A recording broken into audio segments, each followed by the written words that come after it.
Hello for today's video. Itong view natin sa labas. Bago ang lahat, ako nga po pala si Mary DH dito sa Hong Kong. Hello! Oh, tapos na tayo maghatid ng alagad. Kaya tara, mamalengke tayo.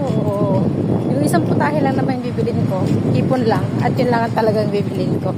At saka gulay. Araw-araw na daw akong mamalengke, sabi ni Amo. Kasi nga, wala naman akong gagawin sa bahay. Tutungan nga. Pagtapos magkatid kasi nakalinis na ako. Nain ang pasok nila. Kaya ayun, walang magawa, walang may iutos. Hindi napapagod ng kunyang. Kaya ayan, naghanap ng pagpapaguran. Diba? Mamalengke tayo.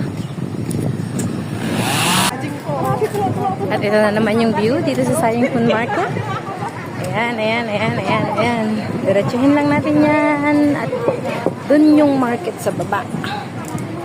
Ayan, dito tayo mamamalengke ng isang hipon.